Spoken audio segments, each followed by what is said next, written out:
เราเป็นเจ้าภาพกันเทศในกาพรรษาทุกวันพระตลอดจนถึงได้ฟังทางสถานีวิวอากาศโดยท่านพระครู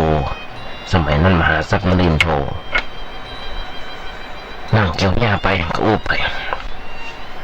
ฟังบนไปจนถึงวันนี้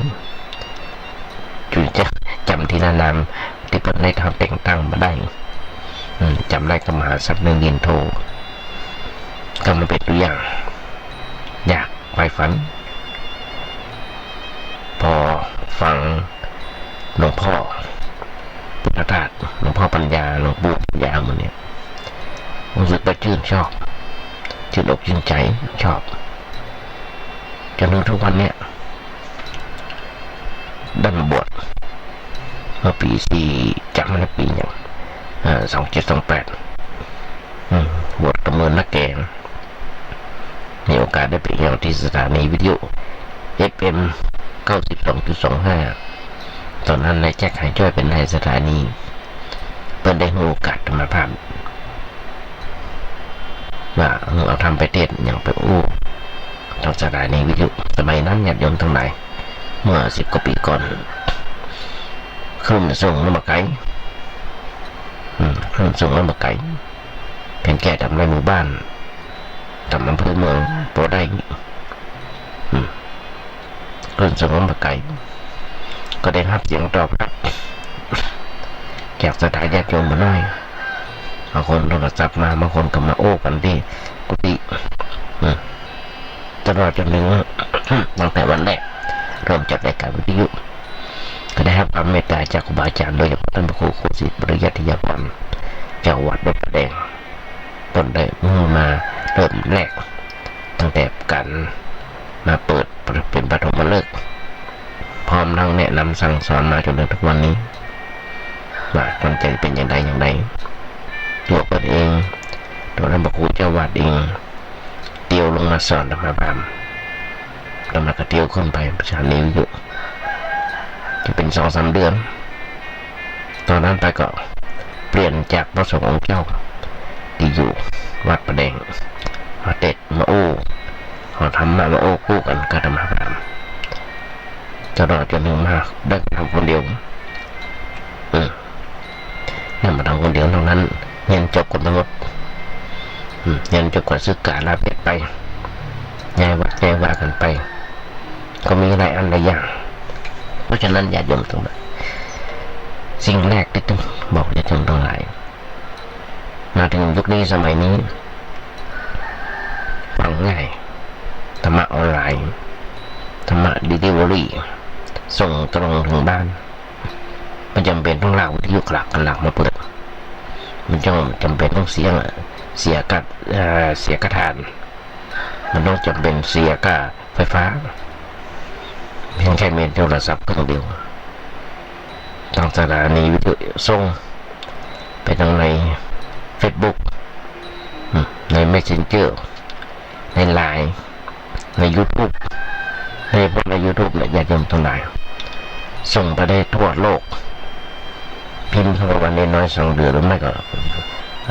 วัดไฟหินมีหูฟังแบบเจ้าบ้านธรรมดามีทุกรสชาติโดยที่มันมีโฆษณาก็ได้รับความเมตตาจากท่านพระครูสมุวิศวรกิโจตมาภาพเองจาก4 โมงเมื่อแรงจนถึง2 ทุ่มเจ้าธรรมะเก่าหรือว่าเอาเทปเก่าที่มาบันทึกไว้เอาลงใน Facebook เอาลงในคอมไว้เปิดให้ญาติโยมฟังทุกวันจาก4 โมงถึง2 ทุ่มถ้าบ่ลืมถ้ามันยุ่งการยุ่งงานจะมีถึงวันก็มากแค่บ่ลืมตอนนี้เราทั้งวันญาติโยมทั้งหลายได้รับคำตอบครับนี่ครับเสียงอนุโมทนาสาธุก็นึกภูมิใจว่าเกิดมาในชาตินี้มากินข้าวสบายญาติโยมบ่ได้อันนี้ครูบาอาจารย์ท่านสอนญาติโยมทั้งหลายว่าโยมวัดจะไปอยู่บ่ได้มันไหว้พระสวดโยโกฮ้อง แล้วก็นำตามคำสอนของพระสัมมาสัมพุทธเจ้าไปโอ้จ่ายญาติโยมทั้งหลายฟังพ่อมาทุกวันนี้ญาติโยมทั้งหลายญาติโยมอาจจะฟังได้บ่ค่อยชัดเท่าไหร่เพราะโดยสุขภาพแล้วบ่ค่อยจะเต็มร้อยอย่างที่บอกนั่นคืออัมพฤกษ์ก็คือเสียงบ่ค่อยจะบ่ค่อยชัดเจนยาติดอ่างหลายอย่างก็เป็นมาหลายปีแล้วเอาเราได้สู้ได้ญาติโยมทั้งหลายเพราะฉะนั้นคนเฮาญาติโยมทั้งหลายถ้ามาเป็นบทกลอนตั้งแต่เริ่มแรกมาจนถึงวันนี้มาทั้งโลกนี้มีทำประจำที่เมื่อทำดีจะไม่ดีมีที่ไหนมีสุขบ้างทุกบ้างช่างอะไรเป็นวิสัยของมนุษย์ปุถุชนก็ขยายใจความพญาชมฟังได้มาหลายปีที่ดักวันนี้ก็ตอบกันเพราะฉะนั้นญาติโยมทั้งหลายทุกเมื่อเชื่อมันถ้าคนเฮาถ้ามีศีลมีธรรมกันทุกคนสังคมในครอบครัวสังคมในหมู่บ้านของตำบลของจังหวัดเราก็จะไม่มีความวุ่นวายแต่บ้านเราหมู่เราขาดศีลขาดธรรมกันบางคนหันแก่ตัวเพราะฉะนั้นจะไปหันแก่ตัวเรื่องหันแก่ตัวเนี่ยญาติโยมทั้งหลายแต่มาบ่อยๆโบกก็ยังหลายเรื่องหลายอันก็โบกคนในเรื่องนี้หันนี่ได้อยู่ก็ต้องเมื่อเช้าวันเราเปิดพอทุกทีวีฟังข่าวพอในเฟซบุ๊กฆ่ากันตีรันฟันแทงกันทุกเมื่อเช้าวันเพราะอย่างญาติโยมทั้งหลายเพราะคนทำอาหารแก่ตัวเรื่องสำคัญเป็นฐานเป็นรากฐานของสิ่งทั้งหมดทั้งมวลมีทั้งด้านดีและด้านเสียพอถ้าด้านเสียแล้วความหันแก่ตัวนั่นเป็นปัจจัยที่สำคัญที่จะทำคนทั้งกึศผิดผิดไปมันก็ทำอันอย่างไปในทางที่ผิดในทางที่ผิดทำให้เสียหายก็เพราะฐานที่มีความหันแก่ตัวเกิดขึ้นก่อนแต่ถ้ามันมีความหันแก่ตัวมีความหันในด้านธรรมะจริงแล้วเรื่องผิดมันก็บอกว่าจะผิดจะเกิดเพราะธรรมะนั้นจะช่วยให้เกิดความกึศที่ถูกที่ชอบตรงตามความเป้าหมายตรงตามเป้าหมายแต่พอมีตัวเข้ามาเกี่ยวข้องตัวคิงเนี่ยนะความคิดมันก็เกิดความผิดเกิดขึ้นมาตัวอย่างง่ายๆญาติโยมทั้งหลายอย่างมาเดี๋ยวเนี่ยจะมีการเลือกตั้งละร่วมสมัครกันละอย่างเช่นสปจมันจะหันแก้ตัวกันง่ายๆเช่นบ้านนายกเป็นอยู่กับใครคนหนึ่งแล้วคนนั้นก็ทำอะไรอย่างก็เป็นสักอย่างหนึ่งซึ่งคนส่วนมากต้นก็หันว่ามันมาถูกมาเหมาะบางคนด้วยประการต่างๆแต่ว่านายกไม่ได้คิดแบบนั้นไม่ได้พอหันอย่างนั้นกับว่าต้นคนนั้นเป็นคนดีเป็นคนที่ดีเป็นอย่างนั้นเป็นอย่างนี้อย่างนั้นดีอย่างนี้ดีสมมตินะนายกต้นได้รับความอุปถัมภ์ค้ำชูจากคนนั้นในเรื่องต่างๆนานาเจ็บไข้ได้ป่วยเพิ่นก็ช่วยช่วยรักษาแม้กระทั่งพ่อแม่เวลาตายเพิ่นก็ช่วยทำศพแต่ว่ามีความทุกข์มีความเดือดร้อนกันล้นไปหาเพิ่นได้รับความช่วยเหลือแต่ความช่วยเหลือก็โกนกันต่างๆนั้นเป็นเครื่องมัดจิตใจไม่ก่อเพิ่งมีความรักความเคารพต่อบุคคลนั้นแต่ไม่ได้กึศไปถึงว่าสิ่งที่เขาได้มันเป็นเรื่องของปัจจิคชนคุณว่า หรือว่าเป็นเรื่องของมหาชนมันใจคิดเพียงอย่างเดียวว่าเปิ้นดีต่อเปิ้นดีต่อเขาดีต่อเขาอย่างอันอย่างอี้ส่วนที่เปิ้นกระทำอันอย่างลงไปในเรื่องที่ความผิดความเสียหายนั้นกับพ่อบหันทำไมถึงพ่อบหันก็เพราะคำว่าอคติเขาครอบงำใจอคติคือความลำเอียงเกิดขึ้นเมื่อใดก็ได้คือความลำเอียงเพราะฮักต้นหอมว่าฉันทคติความลำเอียงเพราะชังต้นหอมว่าโทสะคติลำเอียงเพราะกลัวต้นหอมว่าพยาคติลำเอียงเพราะเขาต้นหอมว่าโมหคติอคติสี่อย่างนะเนี่ยจำตั้งหลายเพิ่นถึงบอกครูบาอาจารย์เพิ่นว่าครูบาอาจารย์เพิ่นว่าบ่ว่าตัวใดบ่ว่าตัวใดตัวหนึ่งถ้าเกิดขึ้นในใจของบุคคลใดแล้วทำให้บุคคลนั้นต้องตกต่ำลงไปเรื่อยๆทำไมถึงต้องตกต่ำเพราะความคิดของมันผิดการโอ้ก็ผิดการกระทำก็ผิดการคบหาสมาคมก็เพราะจะผิดเพราะเสียไปด้วยเพราะอาศัยอคติสีเนี่ยเป็นฐานอยู่ในใจเรื่องอื่นที่มันจะทำเรื่องอื่นที่มันจะเกิดขึ้นมันก็เลยเอียงไปตามอคติที่มีอยู่เช่นเขามีความฮักเขากับพ่อบอกพ่อคนเป็นในแง่ดีมีประโยชน์แก่ตัวไผ่มันบอกว่าบาดีนั้นเป็นไม่ยอมครับสมมติญาติโยมฟังทำกรรมหลายสมมติวันนี้หนุ่มสาวหนุ่มสาวมีความฮักกันไม่ยิงสาวมีความฮักประใจหนุ่มแต่ว่าพ่อแม่เป็นพ่อแล้ว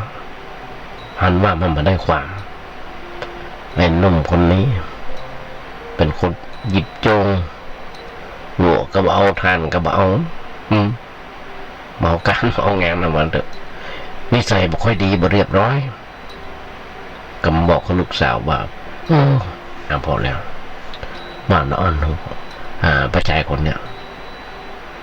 ที่ลูกสาวว่าเป็นแฟนเนี่ยมันไม่ได้เรื่องอะไรลูกสาวจะเชื่อก็จะจมตรงไหนจะฟังก่อนมันมาเชื่อหรือจะจมตรงไหนหาว่าพ่อแม่จังรังเกียจมาชอบอย่างอันอย่างอีมาชอบเปิ้ลเลยจะอู้อย่างอันอย่างอีถ้าสิ่งหลายอย่างที่จะจะเถียงโป้ถึงแม่อย่าลืมว่าพ่อแม่เกิดมาก่อนเขาหาว่าพ่อแม่มาหันความดีของเปิ้ลของความที่เปิ้ลฮักพอเปิ้ลเมาแล้วหลงแล้วเปิ้ลมีอคติหนักหน่อยเขามามีอคติเขาข้างคนนั้นคนนี้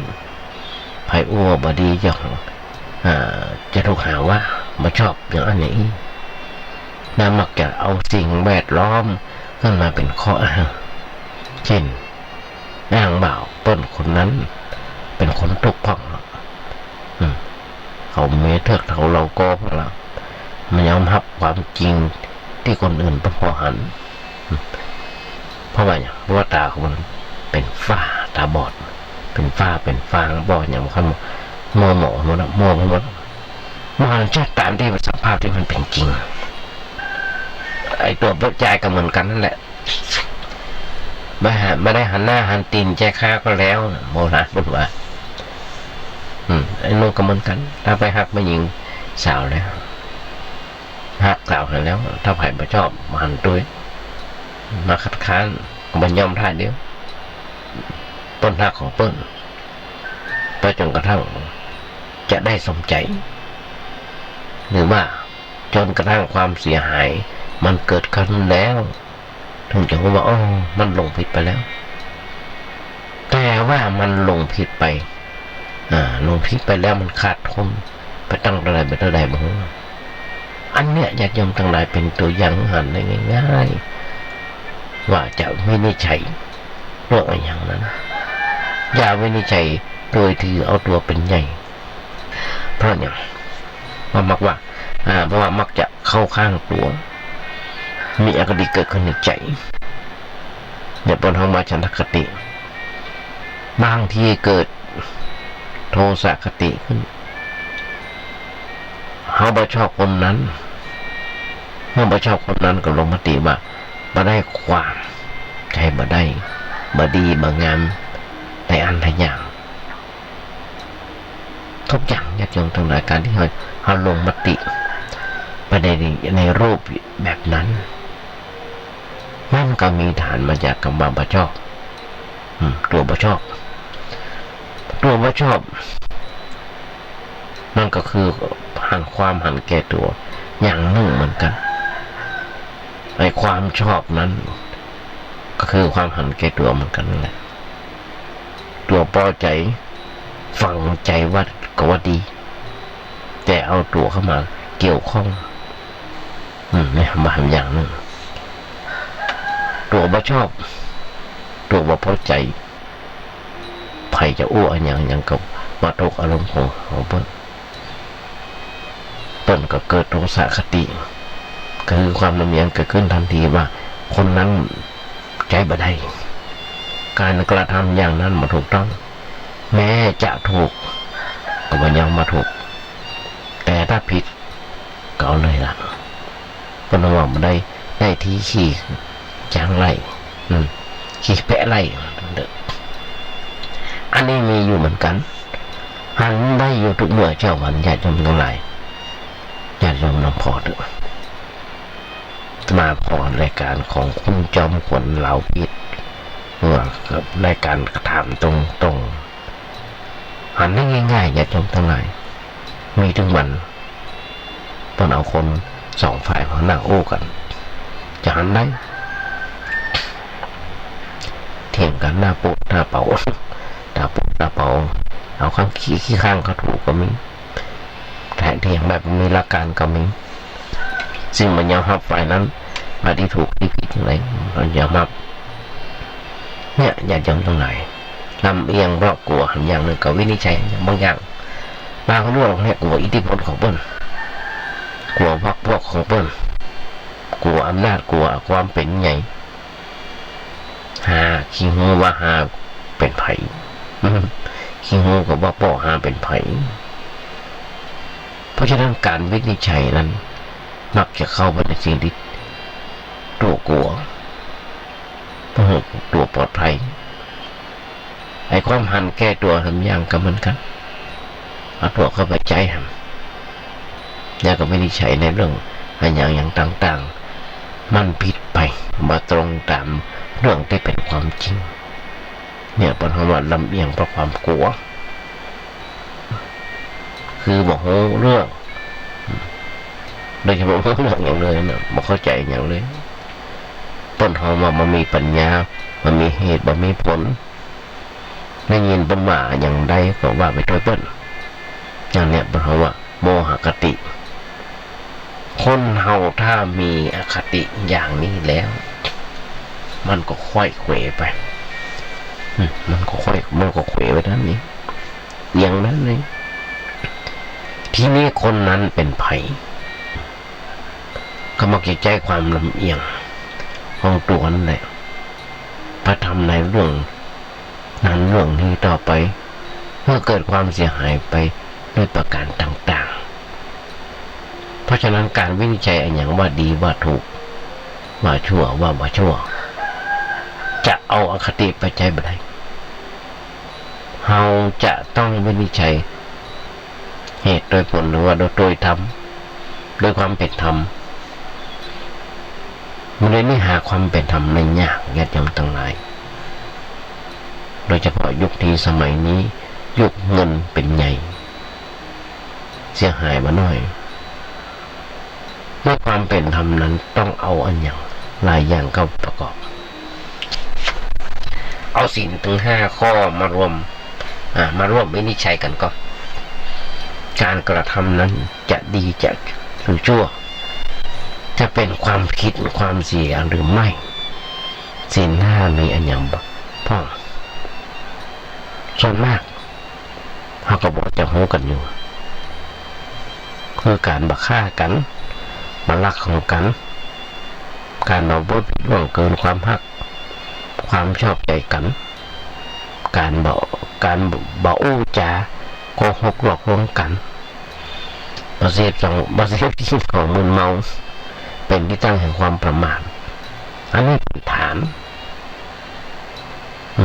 เป็นฐานขั้นแรกเป็นเบื้องต้น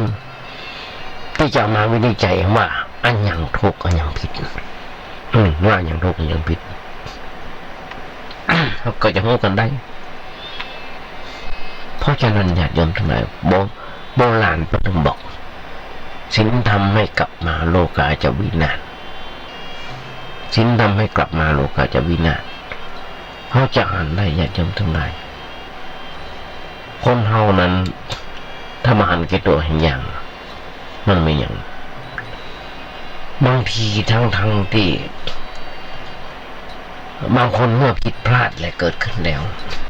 บอกเข้าใจในเรื่องที่กระทำผิดพลาดโดยนั้นจะเป็นเหตุมันก็จะเป็นเหตุให้เกิดความเสียหายมากขึ้นตามปกติทั่วไปนั้นคนทุกคนมาชอบความผิดมาชอบความเสียหาย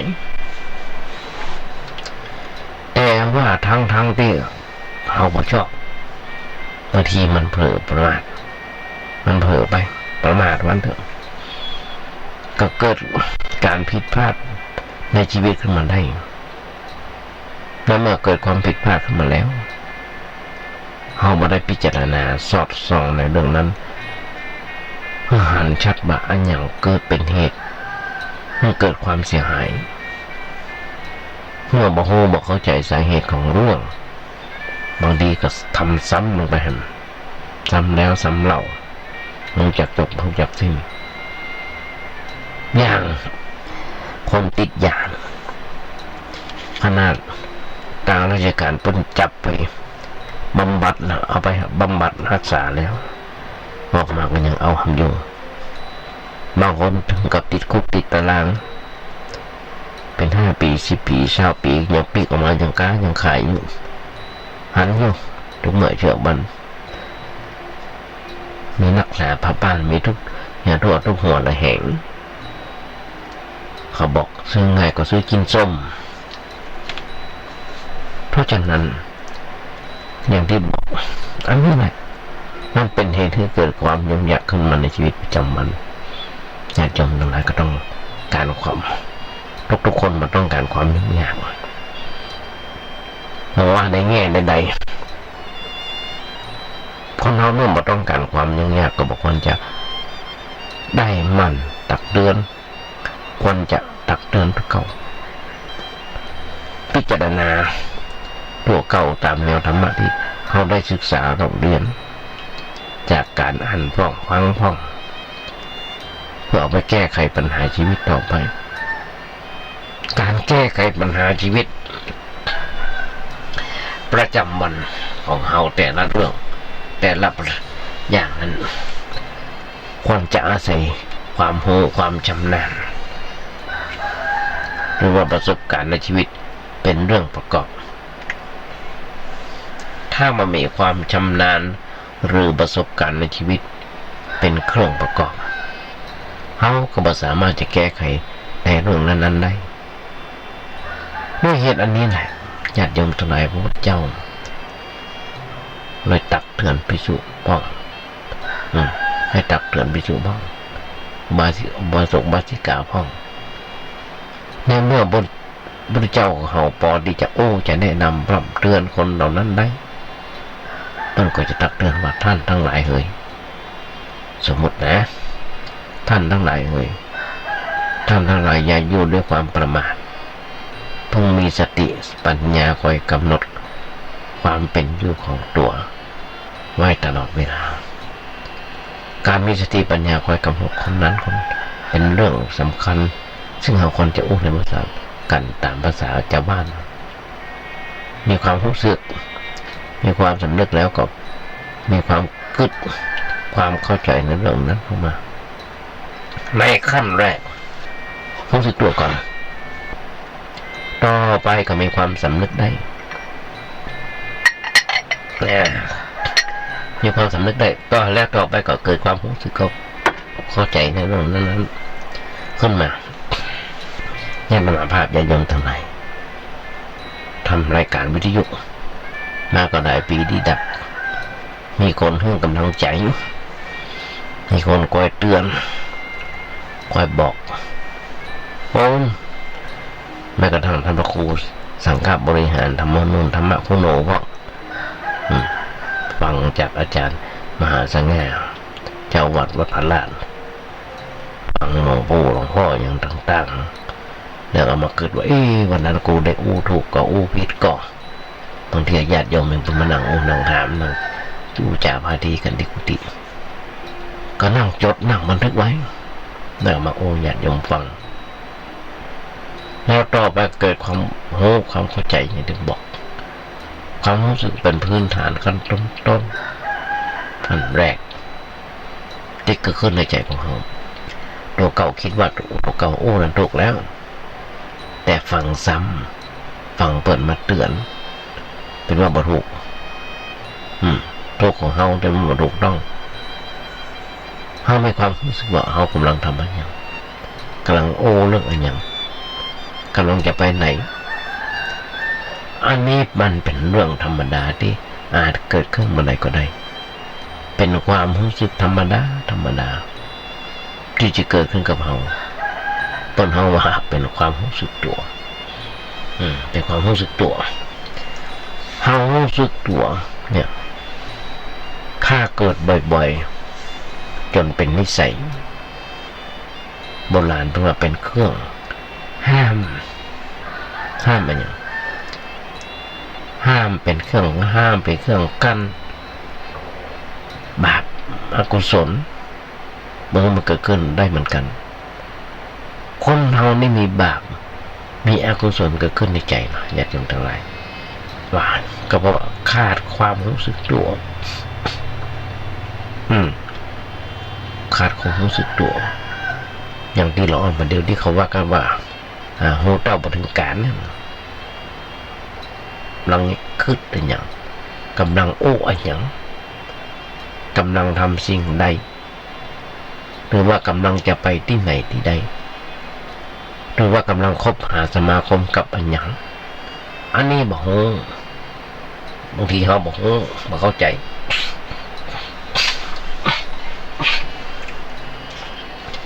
เข้าใจในเรื่องนั้นนะเพราะบอกรู้สึกตัวถึงกระทำเรื่องนั้นลงไปอันนี้ความเสียหายมันเป็นความเสียหายมาน้อยบางทีแต่ถ้ามีความรู้สึกขึ้นก็จัดการเรื่องนั้นได้ทันทีคล้ายๆกับบ่าเฮาเดินผิดหรือว่าภาษาไทยบอกถลำบางทีก็ถลำลึกบางทีนะบางทีก็ถลำไปนิดหน่อยเนี่ยคนที่ถลำลงไปนิดหน่อยนั้น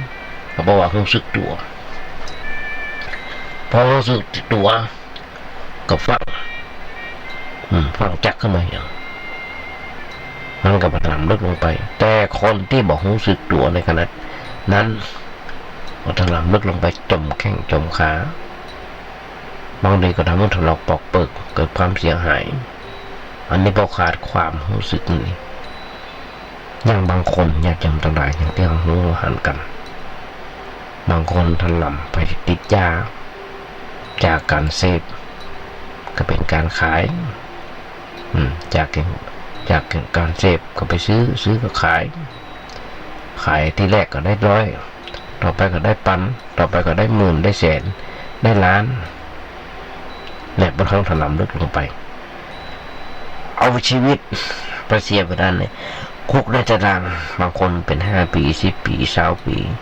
บางคนตลอดชีวิตบางคนตัดสินคือประหารชีวิตบางคนติดคุกเป็น200-300 ปี300-3,000 ปีแต่กฎหมายของไทยเขาแค่50 ปีไปที่คุกติดตารางเสียหายหันได้อยู่ทุกเมื่อชาวบ้านเป็นข่าวเขาเรื่องได้หันบางคนมีชื่อเสียงโด่งดังอย่างนี้ออกไปทำผิดเพียงครั้งเดียวเสียหายหมดตลอดชีวิตเพราะฉะนั้นการอู้ก็เหมือนกันบางทีคนเขาอู้อย่างมันเพลินไปโดยบ่รู้สึกว่ากำลังอู้อย่างอู้จนกลายเป็นโอตภัยถูกตำรวจจับไม่ต่างก็มีหันอยู่ทุกเมื่อชาวบ้านญาติโยมทั้งหลายขอย้ำประเด็นนี้นะญาติโยมทั้งหลายกฎหมายมันออกมาใหม่ติ๊กๆแม้กระทั่งนักเลงคีย์บอร์ดปนห้องนะแต่ทำมาว่านักเลงเฟซบุ๊ก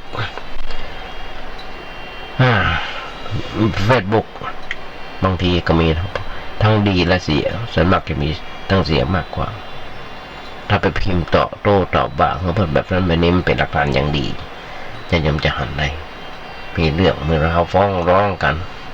นักหนาบ้านี่เป็นโอตภัยเพราะฉะนั้นอย่างเนี้ยมองซื้อตัวว่ากำลังโอ้อย่างอยู่มาเดี๋ยวนี้ญาติโยมทั้งหลายโทรศัพท์มีทุกคนละ2 เครื่องเต็มซ้ำไปบางทีมี3 เครื่อง4 เครื่องมีอย่างน้อยก็เซลฟี่มีอย่างน้อยก็ถ่ายรูปบางทีถ่ายรูปแล้วก็ผิดกฎหมายไม่ได้ขออนุญาตเบิ้ลเพราะฉะนั้นบางทีบอกว่าซื้อตัวกำลังโอ้อย่างกำลังดำอย่างหรือว่าทิฏฐิความคิดหันที่ก่อตัวอยู่ในใจของเขาก็รู้สึกตัวว่าเขามีความคิดอย่างใดมีความหันรูปในรูปใดความคิดหันที่เกิดอยู่นั้นมันเป็นมิจฉาทิฏฐิหรือว่าเป็นสัมมาทิฏฐิเขาบอกเข้าใจก็เลยบอกว่าใจบางทีเลยไปพอใจในความหันนั้นยกตัวอย่างในทางการบ้านการเมืองสักน้อยผมเรียกในกำลังดังกำลังจะมีการเปลี่ยนแปลงบ้านเมืองเช่นมีคนที่มีความคิดเห็นคิดค่อยเขวไปในทางที่ชาติบ่พึงปรารถนามีความคิดออกไปในทางนอกทางไกลออกไปจากที่เขาเคยอยู่เขาเคยเป็นหลายๆสิ่งหลายอย่างต่างๆนานาแล้วก็ไปชอบใจอยู่ในทิฏฐิอยู่ในทิฏฐินั้นลัทธินั้นมันมีความเปลี่ยนแปลงกับประวัติตัวนึกว่าอันนี้เนี่ยเป็นความถูกอันนี้แหละเป็นความถูก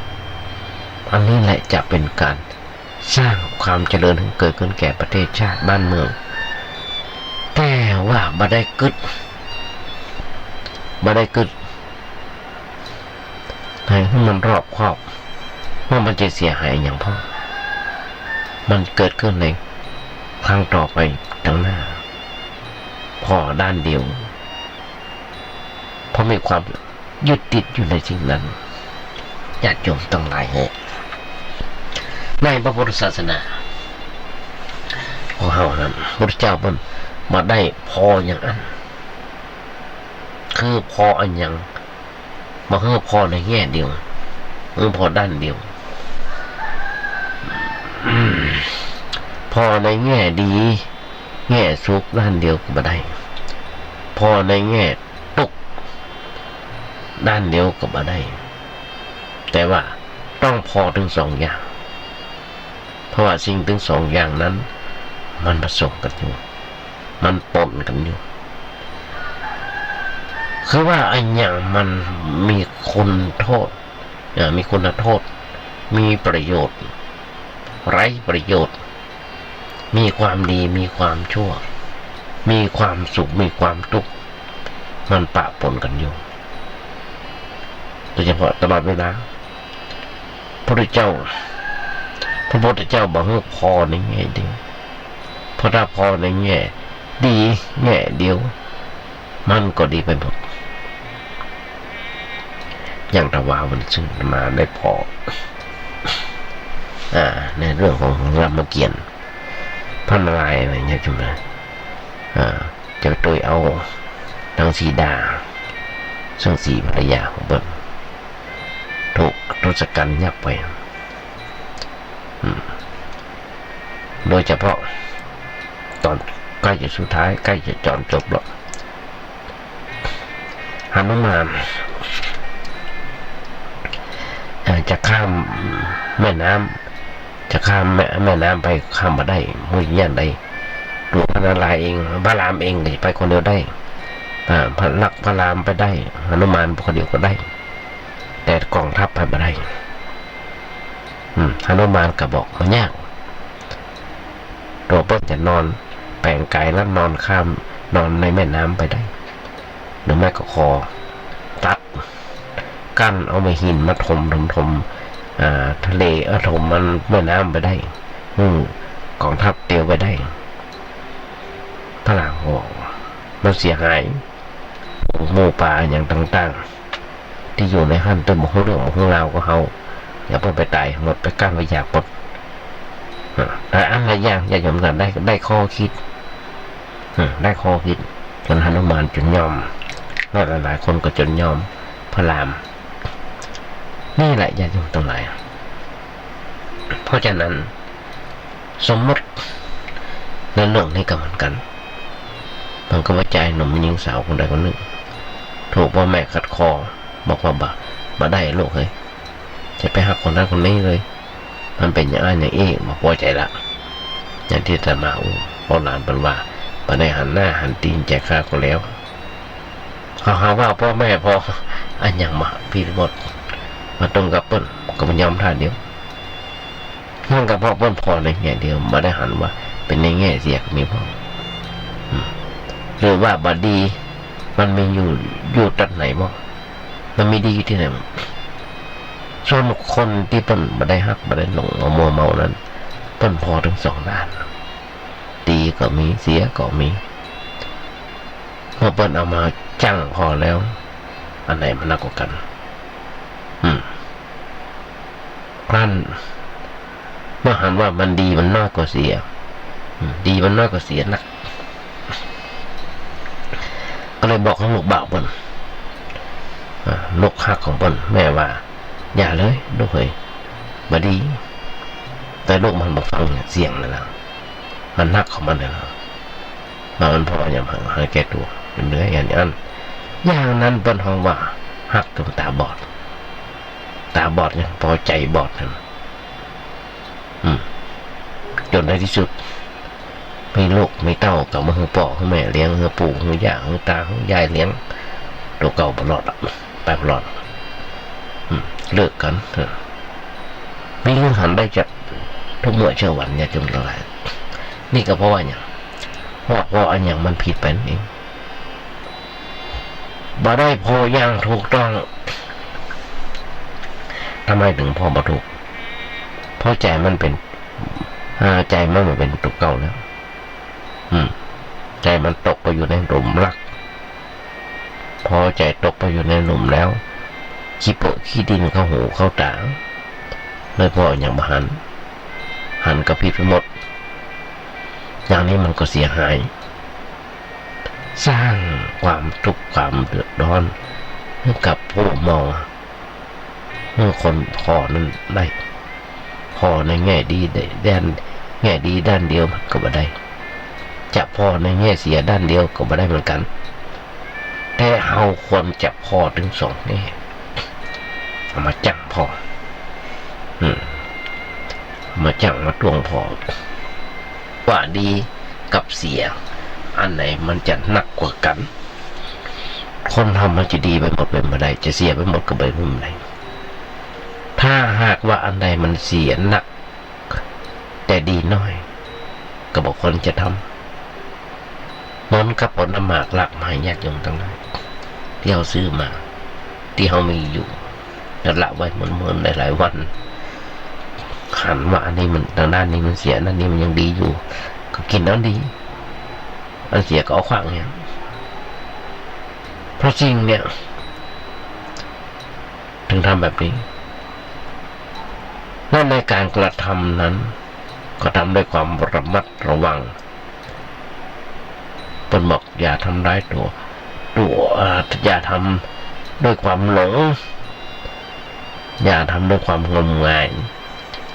อย่าทำด้วยความประมาทเพราะสิ่งที่เสียจะเกิดขึ้นแก่เราได้ซึ่งหลักการมันเป็นอย่างนี้อย่างในโลกนี้ต้องพอกันอย่างนี้ถ้าพอเป็นแง่เดียวด้านเดียว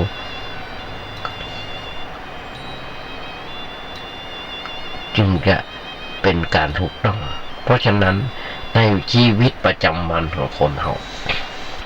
อยากทำอะไรเราพ้นจะต้องศึกษาพิจารณารอบคอบในเรื่องอันอย่างต่างๆสำคัญอยู่ที่ว่าความรู้สึกตัว เป็นเรื่องขั้นแรกเบื้องต้นมันเด็กตอนว่ารู้สึกตัวขึ้นมาพอรู้สึกตัวขึ้นมาก็กลับตัวได้ตอนว่านะกลับตัวได้คล้ายๆกับคนขับรถยนต์ขับรถเมื่อคืนอ่านป้ายถนนมาตันหันแล้วก็เป็นทางมาเคยไปพอผิดทางไปแทนที่จะไปสู่จุดที่เราต้องการมันผิดไปพอผิดไปก็ปิกขึ้นมาได้นึกขึ้นมาได้กลับทางน่าจะผิดทางแล้วเท่ากึดหันลงทางเสียเวลาลงทางเสียเวลาอย่างเขาลืมไปหาสมองไม่จัดเกิดยังไม่ค่อยออกเนี่ยพอทำว่ารู้สึกตัวขึ้นมาพอรู้สึกตัวขึ้นมาแล้วพลิกรถกลับรถใหม่ตั้งเดิมถึงตั้งแยกแล้วก็เขาตั้งใหม่ต่อไปมันก็บ่เสียหายเพราะรู้สึกตัวว่าเขามันผิดไปแล้วก็เลยพลิกกลับใจมาใหม่ได้เพราะฉะนั้นลงทางเสียเวลาคนเรานี่ก็เหมือนกันถ้าสมมติว่าทำอันอย่างผิดไปแล้วแล้วมาเสียหายไปพอรู้สึกตัวแล้วก็ปิกกลับมาได้เหมือนกันไม่เหมือนทางที่จะแก้ไขเพราะฉะนั้นทางรู้สึกตัวแล้วก็ต้องกลับใจเปลี่ยนใจเข้าหาแนวทางที่ถูกที่ชอบต่อไปความรู้สึกเป็นเรื่องที่ดีอย่างหนึ่งคนเราจะเกิดความรู้สึกในเรื่องนี้ได้ก็ต้องอาศัยการมันกระทำในเรื่องหนึ่งในเรื่องหนึ่งคือมันคิดว่ามันเรื่องถูกหรือเรื่องผิดมันจะดีหรือชั่วจะเสื่อมหรือเจริญสิ่งนี้มันจะเกิดอันอย่างขึ้นกับเราเมื่อมันคิดไว้ในรูปอย่างนี้บ่อยๆจิตใจก็เคยชินกับความรู้สึกเรื่องต่างๆพอทำมาอย่างก็เกิดความรู้สึกขึ้นมาว่ามาได้เลยแล้วเราจะต้องเปลี่ยนแปลงตัวใหม่เนี่ยอันนี้ไปอีหรอกเพราะฉะนั้นอยากจมตั้งได้ความจริงแต่ของชีวิตอยากจะยมโหไว้ว่าธรรมชาติฝ่ายในชีวิตของเรามีอยู่มันคอยเตือนเขาอยู่ตลอดเวลาเพราะว่าเขาจะทำอะไรอย่างมันคอยเตือนคอยบอกอยู่ต้นเขามาเป็นเรื่องธรรมชาติฝ่ายดีถ้าทำอย่างหนึ่งว่าเสียงพระมันดังอยู่เสมอเสียงพระมันดังอยู่ถ้าตามแบบภาษาและตามแบบศาสนาเปิ้นเขาว่านับถือพระเจ้าเปิ้นก็บอกว่าเสียงกระซิบจากพระเจ้า มันคอยดังเตือนอยู่ตลอดเวลาแต่ว่าบางคนไม่ได้ยินเสียงนั้นบางคนก็ได้ยินเสียงนั้นคนที่ไม่ได้ยินเสียงนั้นก็บอกมันคือขาดความรู้สึกตัวคนที่ยืนอยู่คนที่ยืนก็คือคนที่ได้ยินทำมันจะดีถ้ามันจะบดีเห็นแล้ว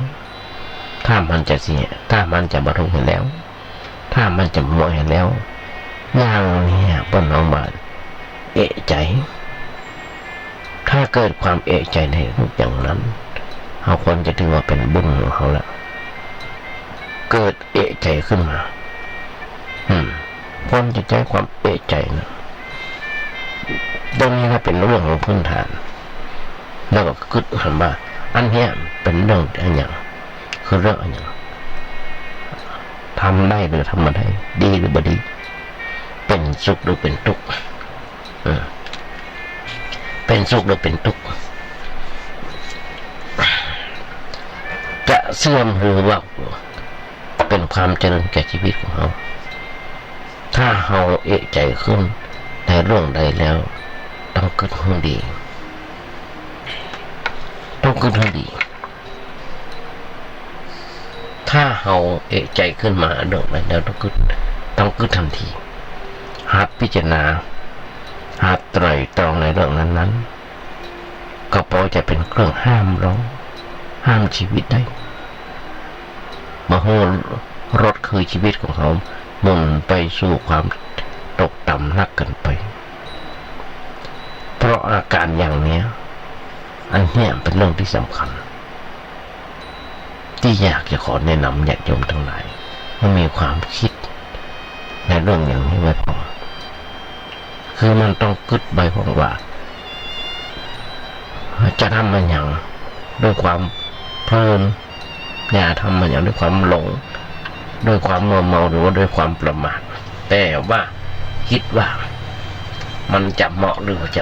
มันจะควรหรือมันจะดีหรือไม่ดีจะเป็นประโยชน์หรือไม่เป็นประโยชน์ตั้งปัญหาเกิดอย่างนั้นแล้วเราจะเกิดสิ่งนั้นชัดเจนแจ่มแจ้งเราจะบอกเผลอมาผิดพลาดในเรื่องนั้นต่อไปอันนี้เป็นเรื่องสำคัญของชีวิตในการงานต่อไปญาติโยมทั้งหลายแม้แต่เรื่องใหญ่ๆโตๆอย่างเช่นเรื่องของประเทศชาติบ้านเมืองก็เหมือนกันถ้าเรามีความเอะใจเนี่ยพ่อแล้วก็มาเกิดใจตรองแล้วก็จะเป็นไปในทางที่ถูกต้องขึ้นแต่ว่าโรคอันอย่างหลายสิ่งหลายอย่างมันก็มีอุปสรรคข้อขัดข้องเหมือนกันอย่างเช่นในเรื่องนี้ก็มีอุปสรรคอย่างคืออุปสรรคตัดที่ว่าฉันบ่ยอมเปลี่ยนแปลง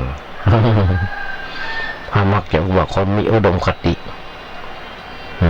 คนมีอุดมคติอย่างนั้นคำว่าอุดมคติคำว่าอุดมคติที่คนชอบใจกันเช่นว่าใครดันรูปร่างในเรื่องอะไรอย่างเราก็ทำไปเรื่องนั้นจนกระทั่งเกิดความเสียหายบางคนก็บอกว่าน่าชื่นน่าชมที่เป็นคนไม่อุดมคติหมายถึงอะไรอย่างญาติโยมทั้งหลายมาถึงความคิดที่เป็นสิ่งสูงสุดต้นหางบ่าอุดมคติทำแล้วมาเกิดประโยชน์เป็นคุณเป็นค่าแก่ชีวิตแก่การแก่งานแก่ชาติแก่ประเทศแก่การแก่งานนั่นแหละพวกเราว่าเป็นอุดมคติแต่ถ้ามันเป็นความคิดอันใดที่เกิดขึ้นในใจของไผ่แล้วไปแบกไปยึดไว้แต่มันไม่เป็นประโยชน์มาเป็นคุณกับไผ่เป็นคุณมาเป็นค่ามาเป็นประโยชน์แก่ประเทศชาติบ้านเมืองต้นห้องกันว่ามันเป็นอุดมคติบ่ได้ฝ่าย สายมักจะอู้อย่างนี้บ่อยๆชมเชยที่หลงผิดไปกับพวกนั้นจะหันได้ทุกเมื่อเชื่อวันญาติโยมทั้งหลายโอ้เดี๋ยวพอเวลาหมดแล้วใกล้จะหมดแล้วโอ้บทเรื่องต้องมาโอ้ในวันพุธต่อไปทำละท้ายรายการวันนี้ญาติโยมทั้งหลายมาภาพบอกเป็นประจำญาติโยมได้หูได้หันได้ฟังกันเป็นประจำว่าคนเฮานั้นต้องการ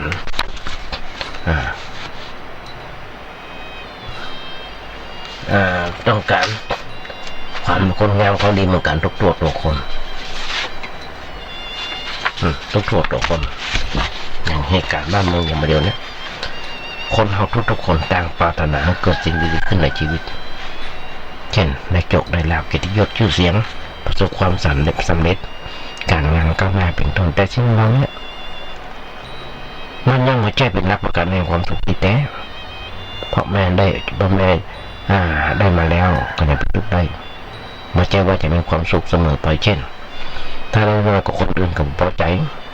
หรือว่าถึงจะร่ำรวยคนใดไม่ใช่ว่าบาแก่บาเจ็บบาตายหรือว่าบาสูญเสียคนครับอย่างหวยงวดที่แล้วมีคุณเจ้ารูปหนึ่งบรรทุกหวยมา12 ล้านก็จะได้18 ล้านมาเนี่ยของสวิตเป็น18 ล้านประกาศให้ข้าคนไม่กระยาดตีพี่น้องมาขอมายืมหายไป9 ล้านเหลือ9 ล้านแจกจนหมดอีกแจกอย่างไรจนได้ปิดกุฏิหนีก็ญาติโยมทั้งหลาย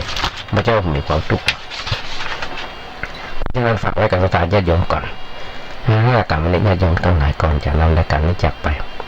สมาของานบุญงานกุศลโอ้ญาติโยมทั้งหลายได้ฟังกันซึ่งตามวัดประแดงของเราตอนนี้โดยที่ท่านพระครูโคศิปริยัติยากรเจ้าวัดประแดงเจ้าคณะตำบลสุเทพ7 พร้อมทางคณะสถาคณะกรรมการโดยคณะวิศวกรรมมหาวิทยาลัยเชียงใหม่จะมีการก่อร่างห้างแปลงตอนที่ผ่านมาเสนาสนะต่างๆก็สำเร็จรุ่งไปได้หลายอันหลายอย่างตอนนี้ยังเหลือบันไดหน้ากับกำแพงวัดบันไดห้องมีกำแพงเตื้อบันไดหน้าก็กำลังสำเร็จจังรุดทุดโทรมจะต้องมีการไปแปลงขึ้นมาก็ขอบอกบุญญาติโยมทั้งหลายร่วมทำบุญตามด้วยกันเอื้อนไปยังสถานเอื้อนไปยังท่านพระครูเจ้าบาทได้มาจะเอาเก็บหนักกี่แผ่นจะเอาปูนกันจะประเด็นกี้กันอย่างไรก็ว่ากันไปร่วมทำบุญร่วมทานด้วยกันโทรศัพท์ไปถามท่านพระครูเจ้าบาทได้โดยต้องมีอยู่ว่า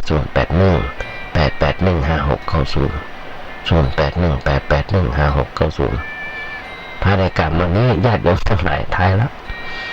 วันนี้อาจจะเป็นวันครบรอบเกิดของใครคนใดคนหนึ่งตมาขอว่าองค์พระสัตยาญาณแต่ขอมีความสุขมีความเจริญคิดถึงสิ่งใดสมความมุ่งหาปรารถนาขออนุโมทนากับบาอาจารย์โดยเฉพาะท่านพระครูสมุทรวิศวะบรกิโจในสถานีได้เมตตาประมาณได้มีโอกาสได้ฝึกได้หัดในการเอาธรรมะมาองค์อาจารย์ญาติโยมทั้งหลายปีนี้เป็นปีที่15เด็กหนังโอ้ญาติโยมทั้งหลายขอญาติโยมทั้งหลายขอมีความสมควรจะไม่คิดสิ่งใดสมความมุ่งหาปรารถนาขออย่าเจ็บอย่าไข้กันเลยขอจะเริ่มพร